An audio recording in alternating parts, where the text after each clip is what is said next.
producción nos coloca listos para recibir un tema espectacular. Mire, lo hemos puesto en Facebook Live, ya el pastor se encuentra en nuestra pantalla. Tenemos un tema de esos que bueno que este segmento se da para poder compartirlo y educar a nuestra gente. Hoy hablamos con el pastor Moisés Román sobre la Biblia. ¿Contiene errores? Ay, pastor. Buenas tardes, pastor. Nos responde afirmativamente a meterse en esos revoluciones con nosotros. Saludos. Dios me los bendiga. Grato por estar aquí con ustedes y con esa audiencia extraordinaria de hermanos y hermanas que nos sintonizan a esta hora. Pastor, esto es como, yo me siento aquí como en la escuela bíblica, tú sabes, que venimos como que con la libreta ready a aprender, y eso es una experiencia tremenda. Vamos a ver cómo podemos trabajar con el tema. Desde luego, cuando nosotros como cristianos hablamos de las Sagradas Escrituras, no podemos perder de vista que ella misma se recomienda como palabra inerrante, como palabra veraz, como palabra cierta, como palabra de Dios. Ahora, lo que yo creo que sería bueno auscultar inicialmente es cómo la llamamos. Pues a las Sagradas Escrituras la llamamos Biblia. Y cuando hablamos de Biblia, estamos hablando de una colección de libros. Y una colección de libros que tiene una diversidad extraordinaria de temas. O sea, en esa colección de libros hay temas que se hacen inagotables. Algunos de esos temas que tiene las Sagradas Escrituras, pues obviamente pueden competir con cualquier especialista en ese campo. Pero hay otros temas que las Sagradas Escrituras tienen, obviamente que se quedan muy atrás a los nuevos descubrimientos, a las nuevas metodologías que hoy existen. Por ejemplo, si vamos a hablar de la Biblia en términos de la física, pues la Biblia en términos de la física puede hacer mención de algunas cosas en ese espectro. Si vamos a hablar de la Biblia en términos de la biología, pues la Biblia puede decir algunas cositas sobre el campo de la biología. Si vamos a hablar de la Biblia en términos de las matemáticas, pues puede decir algunas cositas de las matemáticas, que si bien es cierto, pueden ser asertivas, como puede no ser asertiva. ¿Por qué? Porque el campo de las Sagradas Escrituras no es hablar de matemáticas, no es hablar de ciencia, no es hablar de biología. O un atlas posiblemente geográfico, ¿no? o de un elemento de geografía. Esa no es la función de las Sagradas Escrituras. A mí me gusta una expresión que utilizaban los pentecostales en sus estudios de Biblia hace muchos años atrás. Ellos decían que la Biblia tiene un solo autor y que ese autor es el Espíritu Santo. Y a mí esa expresión, con toda honradez de los pentecostales, siempre me ha encantado. ¿Por qué razón? Bueno, porque si la miramos desde el punto de vista de Biblia, de colección de libros, hay muchos autores. Que algunos de ellos, pues obviamente hoy en día no compiten en alas de lo experto, se quedan cortos en algunos de los planteamientos que hacen. Pero la Biblia como palabra de Dios con un solo autor, que es el Espíritu Santo, tiene un mensaje, y es el mensaje de la soteriología. Es el mensaje de la salvación. Es el mensaje de indicarle al ser humano cómo puede reconciliarse con Dios. Y desde ese punto de vista, las Sagradas Escrituras es la palabra de Dios. Y no hay científico que le gane a la Biblia enseñándole al ser humano cómo reconciliarse con Dios. Y no hay especialista en las matemáticas, y no hay especialista en el campo de las disciplinas humanas, no hay psiquiatra, no hay psicólogo que le gane a las Sagradas Escrituras enseñándole al ser humano cómo reconciliarse con Dios, cómo reconciliarse consigo mismo, cómo reconciliarse con sus semejantes y cómo reconciliarse con la naturaleza. O sea, no hay campo del saber humano que pueda competir con las Sagradas Escrituras en ese tema. Desde luego, si vamos a hablar de geografía, la Biblia no se hizo para la geografía. Hay algunos autores que se metieron a decir unas cosas ahí y desde luego se quedan muy limitados. Si vamos a hablar de ciencia, pues la Biblia no se hizo para ese tema. Y hay algunos autores que se han metido en ese tema, pero realmente se quedan muy cortos. Pero lo que tiene que ver con la interacción de salvación, de reconciliación, de paz entre el hombre y Dios, entre el hombre y él mismo, entre el hombre y sus semejantes y entre el ser humano y la naturaleza, ahí sí es verdad que nadie le gana a la palabra del Señor. O sea, pastor, usted está haciendo una distinción entre la Biblia como libro, como el documento escrito, que es la compilación de autores, pero también tenemos nosotros como cristianos un imaginario sobre la escritura, como la palabra de Dios está conectada por el proceso de inspiración del Espíritu Santo. Claro. Eso podríamos decir que entonces no contiene los errores, pero el proceso humano puede albergar espacio para ello. Sí, hay algunas personas que van a la Sagrada Escritura en búsqueda de errores, ¿verdad? Y desde luego hacen la sentencia de que la Biblia está llena de errores. Y es interesante que cuando uno escucha los planteamientos de ellos de errores que tiene la Biblia, uno dice, a ti lo que te falta es trabajar con el contexto histórico de la Sagrada Escritura. A ti lo que te falta es conocer el campo de la teología. Te falta conocer el campo de la filosofía. O sea, como desconocimiento de ello, pues es que una persona puede hacer ese tipo de planteamiento. Como por ejemplo, uno se topa con alguna gente que dice, la Biblia tiene errores, porque fíjate que en los evangelios hay un evangelio que dice que cuando Herodes mandó a matar a los niños, José y María salieron corriendo para Egipto.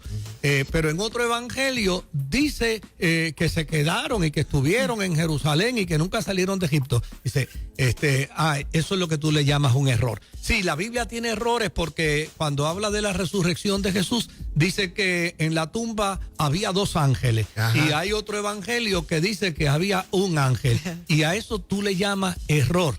Óyeme, esos son perspectivas de la explicación por cada uno de los escritores bíblicos, y el que está en una perspectiva, el que está en un ángulo, no necesariamente va a ver, va a tener el mismo panorama, la misma ruta panorámica del que se encuentra en otro ángulo. A mí me parece que en lugar de plantear eso como un error, como una contradicción, a mí me parece que es un sentido de mayor honestidad al testimonio de las Sagradas Escrituras. O sea, yo sé que, ¿verdad? Pues alguna gente cuando habla de la inerrancia de las Sagradas Escrituras, plantean la inerrancia de las Sagradas Escrituras en un sentido total y absoluto. Y yo, cuando los escucho en ese planteamiento, tengo que admitir que es un poquito difícil poder hacer un tipo de exposición como esta. Pero sin embargo, cuando miro el elemento de la inerrancia de las Sagradas Escrituras desde el punto de vista de la soteriología, desde el punto de vista de la salvación, de la interacción de Dios con el ser humano para reconciliarlo con Él y producir ese efecto que yo he estado mencionando, de producir paz, una buena relación del hombre con Dios, paz del hombre consigo mismo, paz del hombre con sus semejantes y paz del hombre con la naturaleza. Con toda honestidad, con toda franqueza, tengo que señalar que no hay campo del saber humano que pueda ganarle a las Sagradas Escrituras para llevar esa extraordinaria verdad. Óigame, pastor, fíjese, yo estaba viendo que, ¿verdad? Dentro de uno se mueve en el ámbito de los jóvenes o de los blogs, ¿verdad? Este tipo de temática trae muchas, a veces preocupaciones, y alguna gente, por ejemplo, plantea decir, oye, los evangelios a veces nos dan, como bien decían, para dar un caso puntual, cuando vemos el caso del endemoniado gadareno, por ejemplo, dice, bueno, ¿era el endemoniado gadareno o los endemoniados gadarenos? Porque en la historia presenta 2, y hay gente que utiliza ese tipo de espacio para decir, pues no ocurrió o algo estaba pasando. Como uno quizás se integra a decir, oye, ahí están estos relatos que nos da este dato, 1 o 2 o múltiples, si en el caso que fuera una comunidad. Hay un término que se utiliza mucho en el estudio de las Escrituras, que es el término parénesis. paréntesis lo que quiere demarcar es el elemento de la enseñanza. Muchos de los escritos que encontramos en el Nuevo Testamento son el resultado, son el producto de circunstancias vividas por parte de la iglesia, y en un momento dado la iglesia necesitó traer a la memoria los milagros de Jesús, los dichos de Jesús, las experiencias, las vivencias de Jesús, para con ello producir la enseñanza, producir la parénesis. ¿Ves?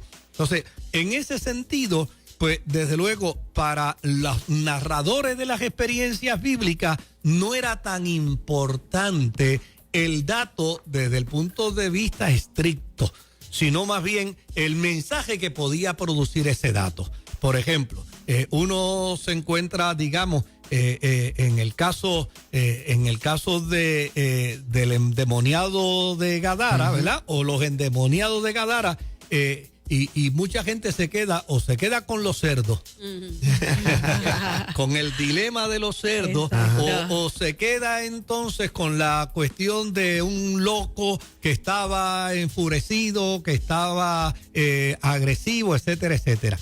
Y uno se plantea, ¿ese sería el mensaje que quería darse? Pues mira, lo que uno descubre en una buena exégesis es que a fin de cuentas el mensaje no es si los puercos se mataron o no se mataron. El mensaje no es si el tipo estaba violento y estaba agresivo. El mensaje es que la postura de Jesús, la enseñanza de Jesús era capaz de dignificar la vida de un ser humano, de transformar la vida de un ser humano. Y uno lo ve en el final de la historia. Cuando ese endemoniado de Gadara se encuentra con Jesús y le dice, te voy a seguir. Y Jesús le dice, mira, yo prefiero que tú te devuelvas a los tuyos. Y le cuente a los tuyos las grandes cosas que Dios ha hecho en favor de tu vida. Desde luego, yo comento a veces, digo que cuando yo leí ese pasaje bíblico por primera vez, me pareció que Jesús era un malcriado. Y me pareció que Jesús era un arrogante. Pero cuando descubrí el contexto histórico, yo dije, qué maravilloso fue Jesús. Mira, si Jesús le hubiera permitido al endemoniado de Gadara, que ya estaba libre, que ya estaba sano, si le hubiera permitido que se fuera con él, cuando alguien en Gadara hubiera preguntado por el loco, la respuesta más lógica hubiera sido, pues mira, el loco se fue con el otro loco que andaba por ahí y los dos se desaparecieron. Pero Jesús lo devuelve a su casa, porque donde él tiene que demostrar sanidad, donde él tiene que demostrar reconciliación con Dios, reconciliación consigo mismo, reconciliación con sus semejantes y reconciliación con su medio ambiente, es en medio de su casa, donde allí su familia puede constatar que ya no es loco, que ya no es engreído, que ya no es malcriado, que ya no es violento, que ya no es psicótico. Y allí en su casa le van a preguntar, oye, ¿cómo tú llegaste de nuevo a la normalidad? Y la respuesta de él va a decir, Jesús me sanó. O sea, que cuando uno descubre, pues el mensaje es ese. El gran problema es que a veces, como diría el jíbaro nuestro, en lugar de estar mirando lo hermoso de los colores de la chiringa, nos ponemos a fijarnos nada más que en el rabo. Entonces ahí es donde tenemos las serias dificultades. Si nosotros trabajamos, por ejemplo, el caso de Jonás, donde uno encuentra tanta gente con pues la disyuntiva, si se lo tragó una ballena, si eso es verdad, si eso es mentira, y de luego aparecen entonces los planteamientos de extremo. Porque si bien es cierto, hay unos que niegan la posibilidad del evento, hay otros que dicen, pues mira, si la Biblia dijera que Jonás se tragó la ballena, yo lo creería como quiera. Bueno, pues yo no lo creería, porque yo no puedo creer que un ser humano se puede tragar. O sea, que se pueda tragar una ballena. Yo no lo creería. Yo no aceptaría que la Biblia dijera que Jonás se tragó la ballena. Eso es imposible. Ahora, esa es la parénesis. Esa es la enseñanza. Esa es la verdad que está detrás de todo eso. No, la verdad que está detrás de toda la historia de Jonás y la dichosa ballena es el amor que Dios puede tenerle a los seres humanos, aun cuando sean malos, aun cuando sean perversos, aun cuando sean violentos. El amor y la disposición que Dios tiene para lanzarle un chaleco salvavidas al ser humano que pueda reconciliarse con Dios y pueda advenir a esa respuesta del amor de Dios. Y a mí me parece que el mensaje, el discurso es extraordinario, que una nación que todo el mundo en aquel tiempo deseaba que fuera destruida. Claro, por la maldad de entre Inclusive ellos. Jonás, que quería que fuera destruida, que Dios tuviera compasión de ella y misericordia y que ellos pudieran responder al amor de Dios. A mí me parece que eso es una parénesis extraordinaria, una enseñanza extraordinaria. Me preocupa que entonces muchas veces nos quedemos solo dando vuelta en las cosas que realmente no tienen ningún significado en el campo teológico y no resaltemos aquellas enseñanzas bíblicas que tiene cada historia, que tiene cada planteamiento escritural que nos revela la gracia, la misericordia, el amor de Dios y la intención de Dios de interactuar con el ser humano para salvarlo. Eso me parece que es mucho más importante. Dígame, estas son las conversaciones que tenemos en el segmento de la Biblia hoy. Y lo que hacemos es que nos enfocamos en algunos aspectos que puede ser necesidad de explicación para que nosotros afirmemos la fe y lo que creemos para con cada uno de nosotros. Sabemos que hay una serie de preguntas muy interesantes a través del Facebook y a los amigos que están ahí pendientes, siempre tomamos nota de ellos para entonces en los próximos programas con mucho gusto tomarlos como punto de partida y entonces poder compartirlo. Así que no se preocupen a los amigos que se están conectando, que estamos tomando nota para esas, para cada semana abrir con estos temas que tanto nos bendicen y agradecer al pastor que siempre llega aquí con la disposición de enseñarnos de la palabra, que es una de sus pasiones. Lo hacemos con mucha alegría, lo hacemos con mucha satisfacción y desde luego no servimos al evangelio, no servimos a la fe cristiana porque somos ignorantes, todo lo contrario. Servimos a la fe cristiana porque ella nos ofrece una alternativa de paz, de esperanza, de comunión, de reconciliación. Nos ofrece una alternativa de beneficio a nuestra naturaleza humana. Y yo puedo reconocer, obviamente, que en el campo de las ciencias, en el campo de la matemática, en el campo de la sociología, en el campo de la ciencia del comportamiento humano, hay muy buenas intenciones por parte de los expertos y por parte de las distintas tesis e hipótesis con respecto al interés de aportar para las necesidades del ser humano. La fe cristiana precisamente también aporta de manera extraordinaria y como dijimos ahorita, yo puedo reconocer las capacidades de todas las ciencias y de todas las disciplinas que el ser humano puede científicamente generar, pero ninguna de ellas puede producir reconciliación con Dios, reconciliación del hombre consigo mismo, reconciliación del ser humano con sus semejantes, reconciliación del ser humano con la naturaleza, como lo puede producir la fe en Cristo Jesús. Y si se trata de un bien, ¿por qué no probar el bien? Eso es. Gracias, pastor, por estar con nosotros una vez más. Y si la gente quisiera comunicarse con usted, seguirlo a través de las redes o la iglesia en que pastorea, ¿dónde lo hace? Pues la gente puede comunicarse con nosotros para información a través del 793-1777, la Iglesia Evangélica, Ministerio Sanador, muy cerca del Hospital Metropolitano. Allí está. Y usted quédese con nosotros, la buena música que te acompaña aquí en Cerrando el Día.